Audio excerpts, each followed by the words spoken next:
भक्तमाल में कथा आती है कि एक राजा था।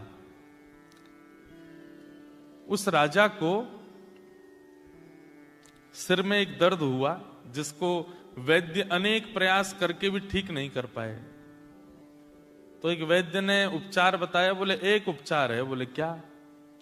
मानसरोवर में जो हंस रहते हैं उन हंसों को मार करके उनके हृदय से एक लेप बनाया जाएगा। वो लेप जब माथे पे लगाया जाएगा तब राजा का पीड़ा दूर होगी। थोड़े थोड़े आगे खिसक आओ पीछे वाले, तो पीछे देखो नहीं, आगे आ जाओ, थोड़े थोड़े आओ। तो बात सुनो।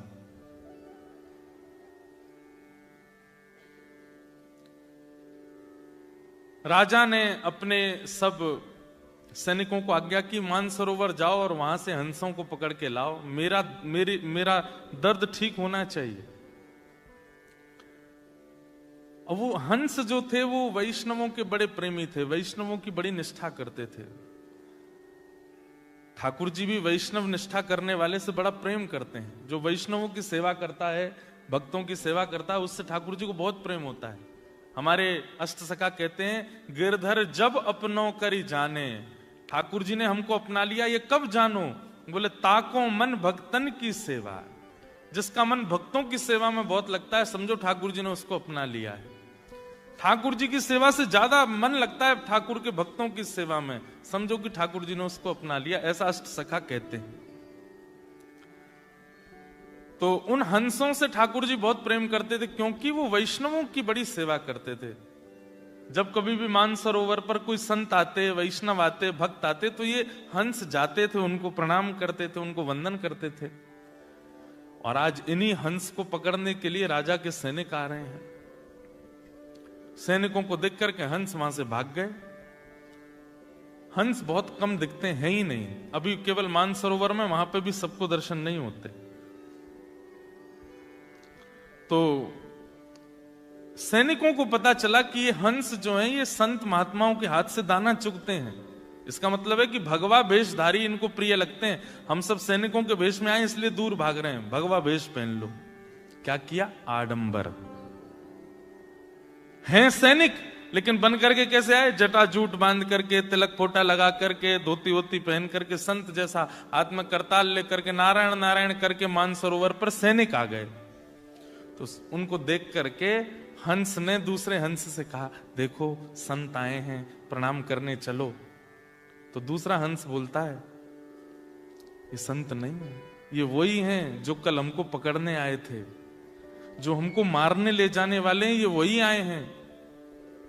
तो पहला हंस कहता है, बोले कि मुझे भी पता है ये वही हैं, लेकिन इनके भेष देखो, इनकी वेशभूषा देखो, इनका स्वरूप देखो, ये तो संत के रूप में आए हैं ना। और हमारा आज तक नियम रहा है कि हम संतों को प्रणाम करते हैं। भले ही वो व्यक्ति शुद्ध नहीं है, लेकिन उसके वस्त्र तो शुद्ध है ना, इसलिए हमको प्रणाम करने जाना चाहिए। और दोनों हंस जानते हुए भी कि ये दोनों ये सैनिक हैं, ये संत नहीं है, फिर भी उनको प्रणाम करने गए। और जैसे ही प्रणाम करने लगे, उन सैनिकों ने तुरंत अपना चोला हटा दिया और हंसों को बंदी बना करके जाले में बांध करके ले गए राजा के यहां।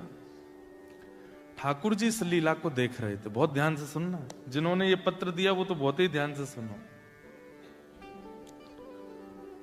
ठाकुर जी इस लीला को देख रहे थे और लक्ष्मी जी से बोले, देखो ये दोनों जानते थे कि ये सैनिक हैं, संत नहीं है, लेकिन केवल उनकी वेशभूषा संतों की थी, इसलिए चले गए और प्रणाम। देखो भैया, किसी को आगे करना है व्यवस्था, धीमे धीमे बोलना नहीं, हाँ, बहुत धीमे धीमे, हमारा बहुत डिस्ट्रक्शन हो जाता है। फिर क्या बता रहा था? हाँ, लक्ष्मी से भगवान बोले, देखो ये दोनों जानते हैं कि ये संत नहीं है, सैनिक हैं, लेकिन फिर भी अपने जान की बाजी लगा करके प्रणाम करने गए, क्योंकि उनके वस्त्र संतों के थे, रसिकों के थे। लक्ष्मी जी बोली, अब क्या होगा? लक्ष्मी जी तो बोली, ये तो गलत बात है, चतुराई दिखानी चाहिए थी। जब जान गए हैं सामने वाला वैष्णव नहीं है तो फिर उसके पास क्यों गए? ये तो मूर्खता है। ठाकुर जी बोले, तुम नहीं समझोगी। वैष्णवों के प्रति प्रीति का मतलब यह नहीं होता कि वो व्यक्ति विशेष प्रीति के योग्य है। उसके कई बार व्यक्तित्व पर प्रीति नहीं होती, पर उसका बाह्य आवरण भी पूजनीय होता है, वंदनीय होता है। गुरु के प्रति शिष्य को ऐसा होना चाहिए, क्या गुरु जी कहें हां तो हां, गुरु जी कहें ना तो ना, वहां पर यह संबंध चल जाएगा। पर संसार में ये नहीं निभाना चाहिए कि जबरदस्ती किसी के। अच्छा, दूसरी बात यह भी तो है कि संसार में आप हाँ जी क्यों कर रहे हो? क्योंकि आप उससे कुछ चाहते हो, गुरु से आप कुछ नहीं चाहते, वहां आपको करना ही चाहिए। तो वृंदावन में एक महापुरुष थे, उनके एक सेवक रहते थे। तो वो सेवक गुरु जी की बात के ऊपर अपनी बुद्धि लगाते ही नहीं थे, गुरु जी जो कहते हैं वही है। तो किसी ने गुरुजी से कहा कि गुरुजी जमुना जी में बहुत बाढ़ आ गई है। तो गुरुजी ने अपने चेला से कहा, चेला राम, तुम सुबह गए थे, जमुना जी में बाढ़ आ गई है क्या? बोले हाँ बहुत बाढ़ आ गई है, सारे दुकानें बह गई, घर बह गए, लोग बाग सब बह के चले गए, जमुना जी पूरी अथाह हो गई है, राधा रमन जी तक जल आ गया, राधा वल्लभ जी तक पहुंच गया, बिहारी जी की दहली आने छूने वाली आदि आदि। तो गुरुजी बोले इतनी बाढ़ आ गई, इतना जल भर गया, हमने तो इतना जल तो नहीं सुना कि बिहारी जी तक पहुंच जाए। इतने में बाहर से कोई व्यक्ति आया। तो गुरुजी बोले क्यों भाई, जमुना जी में बहुत बाढ़ आ गई है? बोले नहीं, वहां तो धूल उड़ रही है वहां तो गुरुजी ने चेला को बोला, ए तुम कह रहे थे कि जमुना जी में बाढ़, ये तो कह रहे हैं कि वहां धूल उड़ रही है। बोले झूठ बोल रहे हैं, धूल उड़ रही है, जमुना जी में बाढ़ आई है। और चलो चल के देखा तो वहां थी नहीं बाढ़, धूल उड़ रही थी। तो गुरुजी बोले तूने ऐसा क्यों बोला? बोले गुरुजी हम अपनी बुद्धि नहीं लगाते, आपने कहा जमुना जी में बाढ़ आ गई है, आप मुझसे पूछ रहे हैं, मैं इतना योग्य नहीं कि आपके प्रश्नों का मैं उत्तर दूं। आपने कहा जमुना जी में बाढ़ आ गई, मैंने मान लिया आ गई है। बोले तेरे इतना बढ़ा के बोला कि राधा वल्लभ जी तक पहुंच गया, राधा रमन जी तक पहुंच गया। बोले गुरुजी यही तो शिष्यत्व है कि गुरु की बात के आगे अपनी बुद्धि नहीं लगानी चाहिए। गुरुजी बोले बेटा तुझे भगवान जरूर मिलेंगे, तू चिंता नहीं कर, इतना विश्वास तेरा अटूट है मेरे ऊपर कि मैं तुझसे कुछ पूछ रहा हूं तो उसमें भी हामी भर देता है। ऐसी बुद्धि गुरु के प्रति तो रख सकते हैं, लेकिन जिससे संसार की कोई कामना है उसके प्रति नहीं। तो ठाकुर जी बोले वृत्रासुर से कि वृत्रासुर तुम इतनी अच्छी अच्छी स्तुति इसलिए कर रहे हो क्योंकि तुम चाहते हो कि मैं तुम्हें यमपुरी का राजा बना दूं, तुम चाहते हो कि मैं तुम्हें इंद्र की पदवी दे दूं।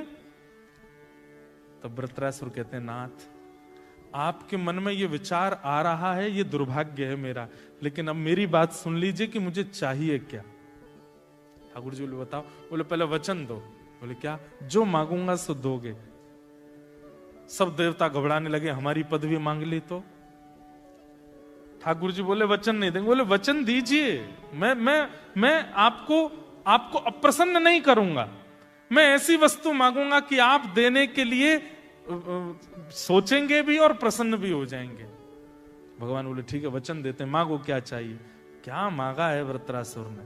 वृत्रासुर कहता है न नाक पृष्ठम न च पारमेष्ठम न सार्वभौमम न रसाधिपत्यम न योग सिद्धे न पुनर्भवम वा।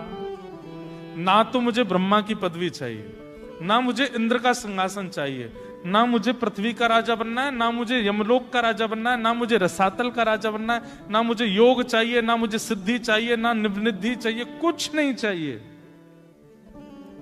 ठाकुर जी बोले तो चाहिए क्या? सब लोग इधर देखो, ध्यान से सुनो क्या कहता है। समंजसत्वा विरहय कांक्ष, हे नाथ ऐसी कृपा कर दो कि मैं आपकी याद में रोने लगूं, तड़पने लगूं, व्याकुल हो जाऊं।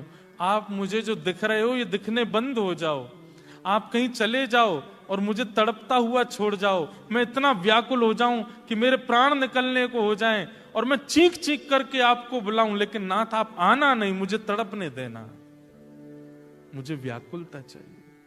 हे नाथ मुझे विरह दे दीजिए, मुझे व्याकुलता दे दीजिए। भगवान बोले क्या मांग रहे हो? मैं तुम्हारे सामने खड़ा हूं, ये व्याकुलता विरह तुम्हें क्यों चाहिए? वृत्रासुर कहता है कि प्रियतम सामने होता है तो केवल दो नेत्रों को दिखाई देता है, लेकिन जब सामने नहीं होता ना तो मन, बुद्धि, चित्त, रोम हर किसी को दिखाई देता है, हर अंग को अनुभव होता है, हर रोम को अनुभव होता है। नाथ, मुझे आपको देखना नहीं है, मैं आपके विरह में व्याकुल हो जाऊं, तड़पने लग जाऊं। नाथ, ऐसी कृपा कर दो। बंधुओं, हर व्यक्ति संयोग मांगता है, लेकिन एकमात्र वृत्रासुर है श्रीमद् भागवत में जिसने ठाकुर जी से वियोग मांगा।